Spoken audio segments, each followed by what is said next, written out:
Kính thưa quý vị và các bạn, kính thưa thầy Lê Minh Huy, em là Bùi Việt Hoàn. Trong nhóm 1 gồm 2 thành viên là em và Lợi Tấn Minh.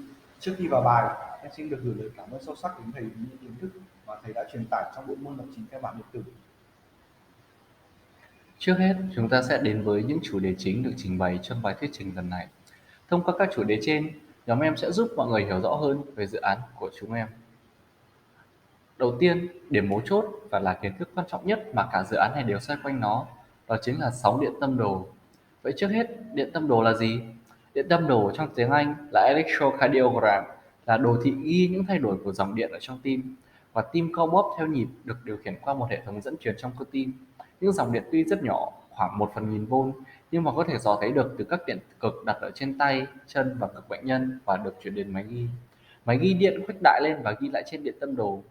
Điện tâm đồ được sử dụng trong y học để phát hiện ra các bệnh về tim như là rối loạn nhịp tim, suy tim và nhồi máu cơ tim. Một chu kỳ tim biểu hiện ở trên điện tâm đồ bao gồm 3 phần: sóng P, phức bộ QRS, sóng T và sóng U sẽ xuất hiện ở trong một vài trường hợp. Hình dạng, thời gian kéo dài của sóng và phức bộ và cả thời gian giữa các thành phần với nhau đều có ý nghĩa đặc biệt quan trọng ở trong việc chẩn đoán. Sóng P hình thành do quá trình khử cực tâm nhĩ, phức bộ QRS thể hiện quá trình khử cực của tâm thất và sóng T là sóng theo sau phức bộ QRS thể hiện quá trình tái cực muộn của hai tâm thất. Trong dự án lần này, với vai trò là một sinh viên chuyên ngành kỹ thuật y sinh, khi được giao cho các đề tài để thực hiện, chúng em đã nghĩ đến ngay chủ đề đo điện tâm đồ. Trước đó bọn em đã tìm hiểu cũng như nghiên cứu về việc sử dụng các linh kiện điện tử mà dễ dàng thao tác nhưng đồng thời vẫn cho ra các số liệu chuẩn xác. Sau khi tìm hiểu trong nhiều tuần, bọn em đã tìm ra được cách biến điều đó trở thành hiện thực. LabVIEW 2018, Arduino IDE và Office 365 là những phần mềm mà bọn em đã sử dụng trong quá trình phát triển dự án này. Với LabVIEW dùng để thiết kế phần mềm, Arduino IDE để hiệu chỉnh bảng mạch Arduino và cuối cùng là Office 365 cho việc hoàn thành bản báo cáo cũng như thuyết trình. Như mọi người có thể thấy trên màn hình, đây là giao diện phần mềm của chúng em ở trên LabVIEW hay còn được gọi là Software Interface. Đây là tab đầu tiên trong giao diện, được gọi là Configuration and ECG tab. Tab này được dùng để cài đặt đầu ra, đầu vào của cách thức giao tiếp giữa Arduino với cả LabVIEW. Không chỉ vậy, nó còn được dùng để hiển thị nhịp tim cũng như báo hiệu tình trạng tim đập của người dùng đang là nhanh hay là chậm. Đồng thời, đồ thị bên dưới sẽ thông qua dữ liệu nhận được mà hiển thị sơ đồ nhịp tim, chính là sóng ECG của người dùng. Tab tiếp theo chính là ECG Speed Detector Tab, được dùng để tìm các đỉnh cũng như đáy của sơ đồ ECG, qua đó phục vụ cho mục đích tính toán sau đó, cụ thể là tính nhịp tim trên phút của người dùng, hay còn được gọi là BPM (Beats per Minute). Như đang được thể hiện ở trên màn hình, các đỉnh cũng như đáy sẽ được đánh dấu ở trên đồ thị, rồi dữ liệu sẽ được gửi cho các thành phần tính toán ở sau đó.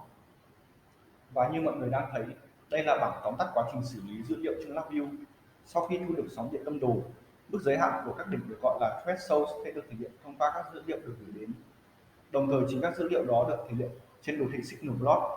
Sau khi đã tìm ra threshold, phần mềm con VI sẽ phát hiện các đỉnh và đáy của sóng điện tâm đồ nhằm phục vụ cho việc tính toán nhịp tim.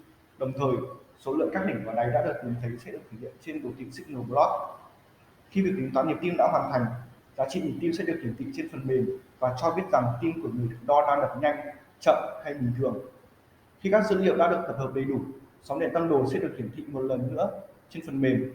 Từ đó có thể chẩn đoán tình trạng tim của người đó.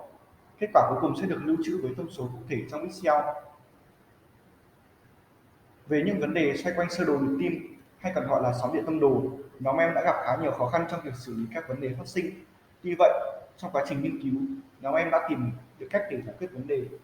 Sóng điện tâm đồ được tạo nên bởi các sub VI có trong LabVIEW, gần giống như sóng điện tâm đồ thực bằng cách chỉnh sửa các thông số trong mục cài đặt. Trong tương lai, chúng em dự định sẽ kết hợp sử dụng phần mềm LabVIEW cùng với code trên Arduino, cụ thể ở đây là Arduino Uno R3, thông qua Arduino IDE. Từ bảng mạch Arduino sẽ nối với cảm biến nhịp tim AD8232 để thu được dữ liệu chuẩn xác nhất có thể. Tuy nhiên, dự án này cũng như các linh kiện sẽ được sử dụng ở trong tương lai đều là những linh kiện phù hợp với khả năng của sinh viên, nên các số liệu sẽ không thể nào có độ chính xác cao như các máy đo khác ở trong cơ sở y tế, bệnh viện, vân vân. Chúng em sẽ cải thiện cũng như tối ưu hóa dự án của mình một cách tốt nhất có thể. Thông qua các lần đo, nhóm em đã tính toán được độ chính xác của các dữ liệu đầu ra lên tới 92%.